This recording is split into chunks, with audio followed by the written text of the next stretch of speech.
సరే ఇందాక మీరు అన్నారు వెనిగళ్ల రాము ఏంటి ఆయన మీరు తీసుకొచ్చారా లేకపోతే ఏంటి ఎలా మీరు ఇద్దరు బిజినెస్ పార్ట్నర్సా ఏంటి మీ ఇద్దరి మధ్య బంధం ఏంటి అనుబంధం ఏంటి? మేము అదే చెప్పే కదా సార్, మేము ఎప్పటి నుంచో ఫ్రెండ్స్. ఓకే. తర్వాత బిజినెస్లో కలిసాం. ఆయన ఇబ్బందుల్లో నేనున్నాను, నా ఇబ్బందుల్లో తను ఉన్నాడు. ఓకే. ఇద్దరు ఇబ్బందుల్లో ఒకళ్ళు ఉన్నాం. అంటే మాట సహాయం అవ్వచ్చు, ఆర్థిక సహాయం అవ్వచ్చు, ఇట్లా రకరకాల ఇవన్నీ చేసాం. అతను తనకి కోరికుంటేనే నేను తాగలను, అంతేగాని నేను తీసుకొస్తాం కదా.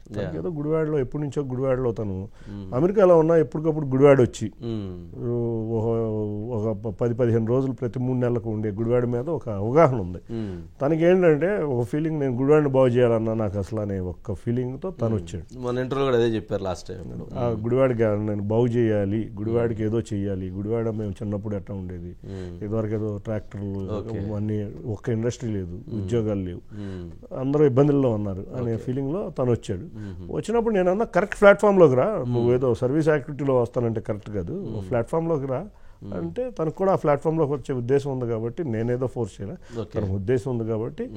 ఆయనకు కూడా ఎప్పటి నుంచో చంద్రబాబు నాయుడు గారు అంటే బాగా విపరీతమైన ఇది. అంతేకాకుండా తన స్కూల్ కాలేజీలు చదివేటప్పుడు కూడా తెలుగుదేశం పార్టీకి లాగులు వేసుకున్న స్టేజ్ కాంచి పరిగెడతా చూస్తూ ఉండేవాడు. కాబట్టి అతను గుడివాడ దిగారు. ఆయన కూడా ఒకటేనండి, చంద్రబాబు అక్కడ గుడివాడ గెలిపించుకోవాలి. చంద్రబాబు గారు చెప్తే ఎవరికి చెప్పినా తను వాలంటరీగా చేసుకుని సర్వీస్ చేసుకుని వెళ్ళగలడు. ఆయన చెప్పినా ఎవరికి చెప్పినా చంద్రబాబు నాయుడు గారు రైట్ ఫిట్ ఎవరనుకుంటే వాళ్ళకి చెప్తే వాళ్ళకి సర్వీస్ చేసి గెలిపించుకుని గుడివాడికి ఏదో చేసుకోవాలంటున్నాడు కాబట్టి ఏదన్నా ఒకటి రెండు ఇది చేసుకుని ఉద్దేశంలో ఉన్నాడు తను. ఓకే. అంటే ఇప్పుడు ప్రస్తుతం కొద్దిగా వెనిగళ్ల రాము టార్గెట్ గా రాజకీయం జరుగుతున్నట్లుంది కదా గుడివాడలో, అట్లాంటిది ఏమైనా అనిపించిందా మీకు? వినిపించిందా అట్లాంటి శబ్దాలు ఏమైనా ఉన్నాయా? రకరకాల శబ్దాలు వస్తూ ఉంటాయి కదా సార్, అది మనం ఫేస్ అయ్యే రావాలి రాజకీయాల్లోకి.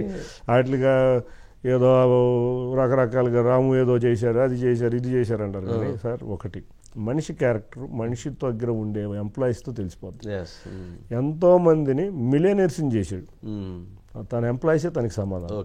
ఏదో ఎంప్లాయీస్ లాగా ఫీల్ అవ్వడం, లేకపోతే ఇది సొంత మనుషుల్లాగా ట్రీట్ చేస్తాడు.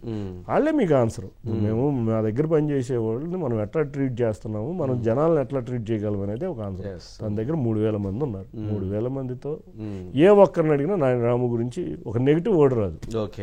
ఈ సమస్యలు ఉంటానే ఉంటాయి సార్, ఆ సమస్యలు మనం ఫేస్ చేయాల్సిందే అంటారు. వ్యాపారం అనేది ఎప్పుడు సమస్యలు ఉంటానే ఉంటాయి, లేకపోయినా సృష్టిస్తారు కొంతమంది, అవన్నీ మనం పట్టించుకోవాలి. బురద వేస్తారు, దాన్ని మనం చేసుకుని పోవాలంటారు.